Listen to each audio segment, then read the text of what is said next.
अमेरिकी राष्ट्रपति Donald Trump ने एक बार फिर मध्य पूर्व को लेकर सख्त रुख अपनाते हुए हमास को कड़ी चेतावनी दी है।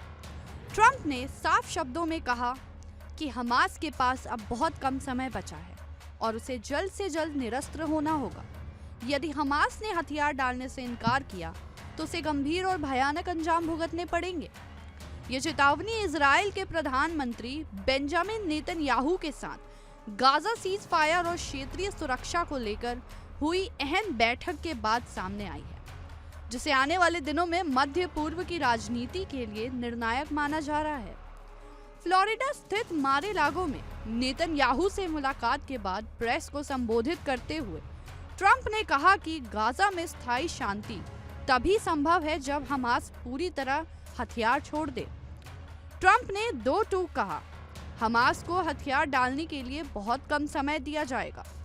अगर उन्होंने हमारी शर्तें नहीं मानी तो उन्हें इसकी भारी कीमत चुकानी पड़ेगी। ट्रंप ने इस कदम को केवल सैन्य कार्रवाई नहीं बल्कि क्षेत्र में स्थिरता और भविष्य की शांति के लिए एक अनिवार्य शर्त बताया। ट्रंप ने ये भी स्पष्ट किया कि इस मुद्दे पर अमेरिका और इजराइल के बीच व्यापक सहमति है। उन्होंने कहा कि नेतन्याहू के साथ बातचीत के दौरान कई अहम निष्कर्ष निकाले गए हैं और दोनों देशों की रणनीति में बहुत कम मतभेद है। ट्रंप के मुताबिक हम जिन बिंदुओं पर काम कर रहे हैं उनमें बहुत ज्यादा अंतर नहीं है। हमारा लक्ष्य स्पष्ट है, आतंकवाद का अंत और स्थायी शांति। वहीं प्रधानमंत्री नेतन्याहू ने भी इस साझेदारी को एक ऐतिहासिक बताते हुए कहा कि अमेरिका और इजराइल ने मिलकर मध्य पूर्व में बड़े और निर्णायक कदम उठाए हैं। हालांकि बातचीत के दौरान वेस्ट बैंक को लेकर कुछ मतभेद भी सामने आए।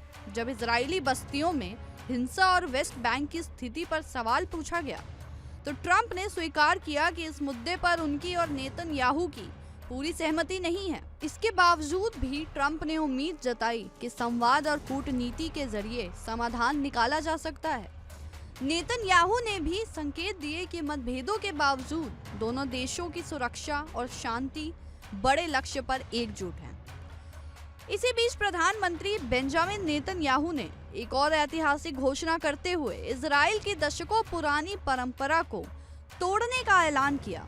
उन्होंने कहा कि इजराइल ने अपने 80 साल के इतिहास में पहली बार ऐसा फैसला लिया है कि देश का सर्वोच्च नागरिक सम्मान इजराइल पुरस्कार एक गैर इजरायली को दिया जाएगा। अब तक ये सम्मान केवल इजराइल के नागरिकों को ही दिया जाता रहा है, लेकिन इस बार एक नई परंपरा की शुरुआत की जा रही है। नेतन्याहू के इस बयान को इजराइल अमेरिका संबंधों के लिहाज से बेहद अहम माना जा रहा है।